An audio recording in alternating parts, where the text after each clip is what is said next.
It's not working. I'll press play. Just.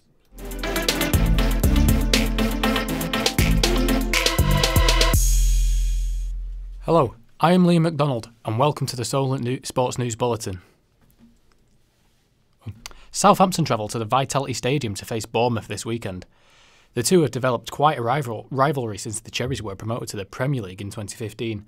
Ben Littlemore caught up exclusively with Saints assistant manager Mark Bowen ahead of the clash. South Coast derby coming up tomorrow against Bournemouth. How important is it to get the 3 points tomorrow? Every game we go into, you want to try and pick up points and win. I think, the back of certainly the last 2 or 3 games, we've, with difficult games, we've played Wolves away, we've played Liverpool, we've played Chelsea. So, that's compromises a bit. But at the same time, obviously another away game for us. But coming back from international break now, we obviously are going to get some points on the board pretty quickly. Some people say that this isn't a proper derby compared to, say, Portsmouth Southampton. How does it compare to some of the derbies that you played in? Oh, good question. Well, every derby is special to different sets of supporters, let's say. And of course, I suppose traditionally Southampton, Portsmouth is the one that Southampton, have been associated most of all. It's like the fans, but at the same time, our nearest neighbours at the moment in the Premier League are Bournemouth. So it adds a bit of spice to it.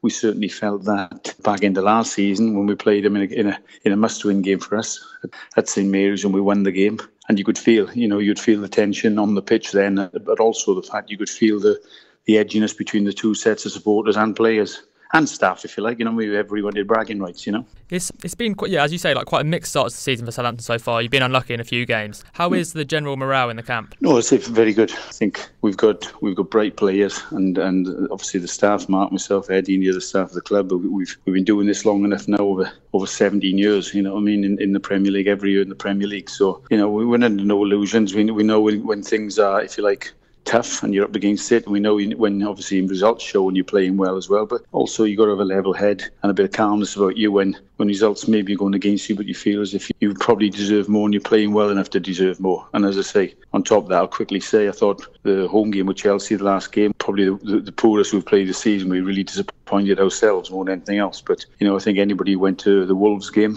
before that, they've had a fantastic start. I think for long periods of the game we were the better side. Conceded 2 poor goals late on, I know, which has been probably our Achilles heel this year. But in general, I think if I'm being totally honest, if we've played eight Premier League games now, and what I tend to do, Ben, is I tend to split them up into halves, if you like. So if you look at it and say we've played 16 halves of football, and we're into better, and probably in about 12 of them we've been the better side, wherever we've played. So we're playing well enough, and as everybody knows who watches football and sport in general, you've got to make sure you retain your confidence when things aren't going great for you. And we know amongst ourselves there's a real feeling in the camp that if we keep playing that way, and obviously we cut out silly mistakes at the back, then we'll still have a decent season. To rugby union now, and one player has made the drastic decision to move across the pond. Christian Wade has dramatically quit rugby to pursue a career in NFL. The 27-year-old Wasps player joins fellow sportsmen Alex Gray and Christian Scotland Williamson in an attempt to crack American football. On to rugby league, and Wigan Warriors' Zach Hardiker will be put through a rehabilitation programme after being convicted of drink driving. He previously received a 14-month ban after traces of cocaine were found in a urine sample in 2017. Despite this, his club will persist with the player and support him as he goes through.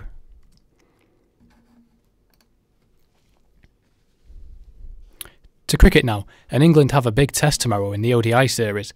Here is Alex Bagwell with the latest. England will attempt to seal the one-day series against Sri Lanka tomorrow in Kandy. The tourists lead the rain-affected series 2-0, but the first one-day are washed out, and their latest victory coming in a game reduced to 21 overs. The final one-day takes place in Colombo on Tuesday.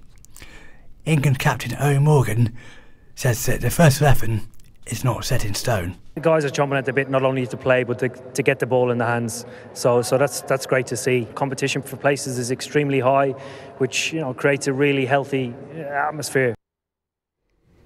A parachute dash, shot put toss, sled run, a medicine ball sprint and a hunt finale could be added to a 2019 tournament. The mixed gender European Athletics tournament will be called the Dynamic New Athletics.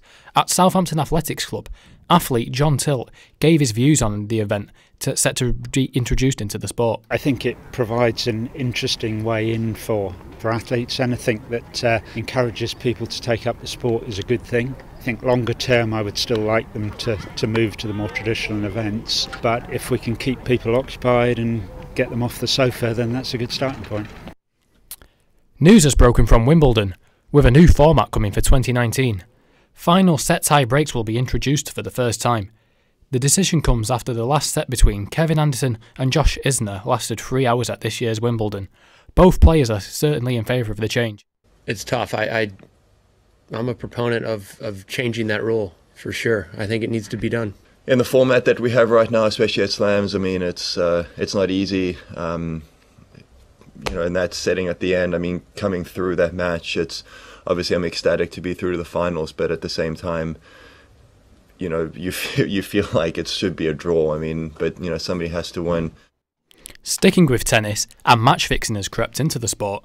2 Ukrainian players, Gleb and Vadim Aleksenko, have been banned for life after fixing games back in 2015 and 2016. Fears have arisen that match fixing may be happening at grassroots level. BBC tennis correspondent Russell Fuller gave an idea on why the players would fix. It's naive to say that there isn't the temptation there for some, because they can clearly, if it works out well, potentially earn much more money from cheating than they can from playing at futures level. The Formula One Championship can be won this weekend at the US Grand Prix. Lewis Hamilton will become only the 3rd man to win a 5th title if he wins the race, and Ferrari rival Sebastian Vettel finishes worse than 2nd. Fellow driver Fernando Alonso feels Hamilton is up there with the very best. He showed the talent from day one and fighting for the championship in his rookie year, winning in 2008. Probably at that time we all agree that 5 or 7 world championships will be possible. I'm happy for him because he showed the talent from day one, and he was able to win races when the car was there to win it. Staying in Formula One, and Force India have completed a lucrative deal. Driver Sergio Perez has extended his contract to stay for the 2019 season.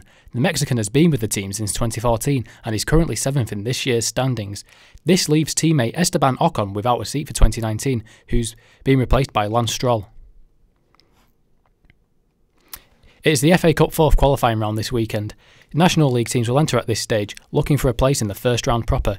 Here is Ben Littlemore with the local fixtures. Eastleigh have struggled in the National League somewhat this season, but they face Hampton and Richmond at home, whilst Winchester City travel to Devon to take on former EFL side Torquay United. Havant and Waterlooville have enjoyed FA Cup success in the past, but if they're to taste it again, then they will have to get past the Met Police, whilst Poole Town are away at Haringey Borough. Thanks for listening to Solent Sports News. Join back again in an hour.